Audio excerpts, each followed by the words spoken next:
Bapak Saudara, kiranya berkat Tuhan terus melimpah atas kita, kekuatan dan kesehatan terus menjadi bagian kita semua. Mari kita siapkan hati kita bersekutu dengan Tuhan dalam renungan malam saat ini, Sabtu 12 September 2020. Untuk membaca firman Tuhan, mari kita berdoa.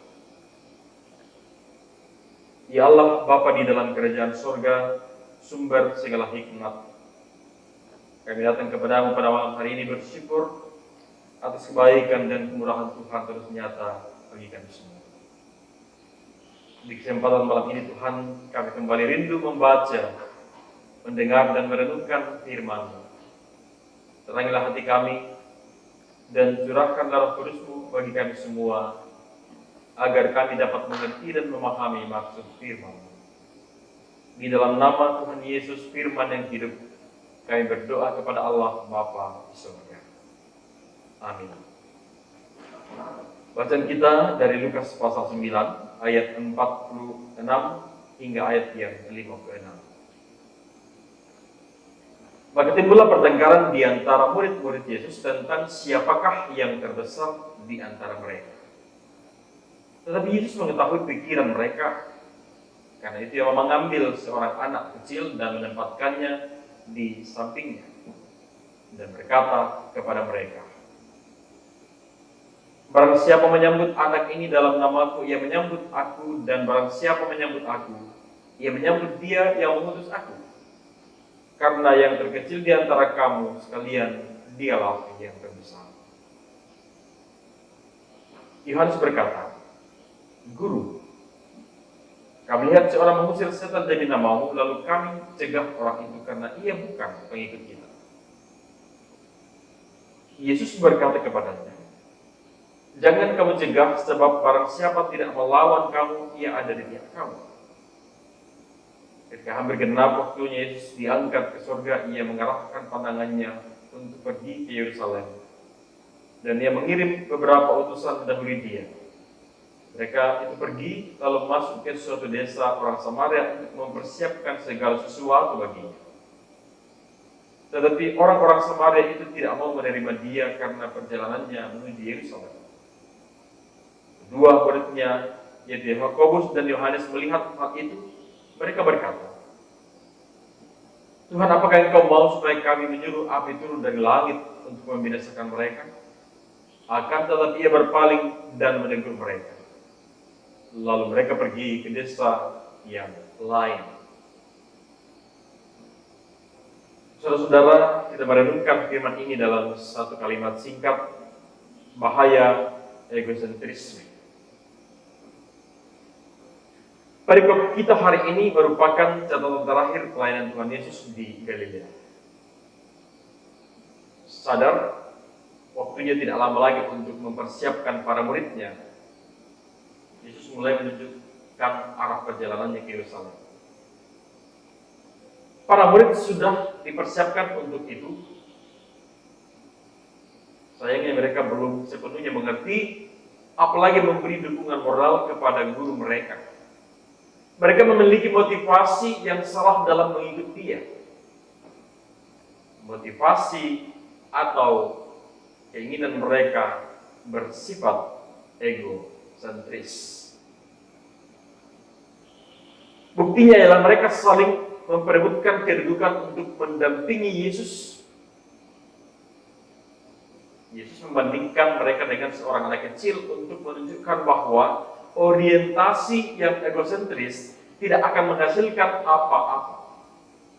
Sebaliknya, menyambut seorang anak kecil berarti mengarahkan perhatian keluar dari diri sendiri. Sikap seperti inilah yang harus dibangunkan dalam diri seorang murid Tuhan.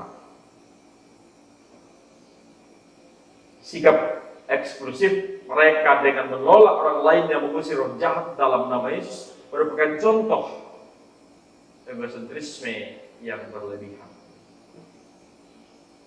Artinya, Yesus hanya untuk mereka.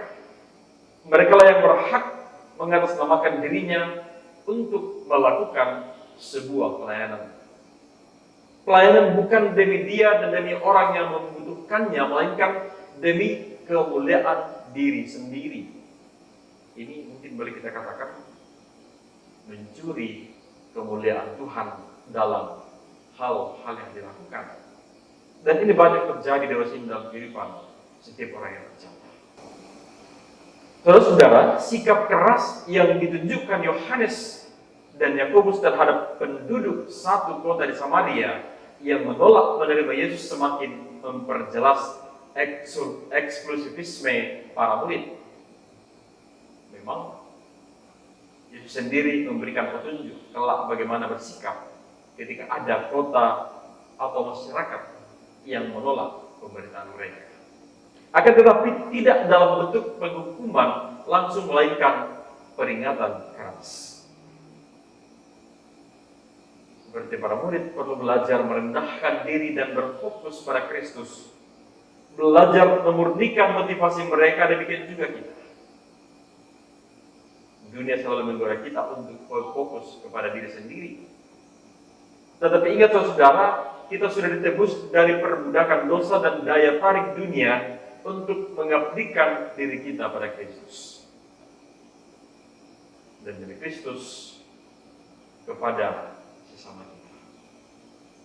Roh Kudus menolong dan memberkati kita. Amin. Mari kita berdoa. Engkau ya Allah, sumber segala hikmat. Sebab itulah kami mohon Engkau terus menyatakan hikmat-Mu bagi kami melalui tuntunan Roh Kudus.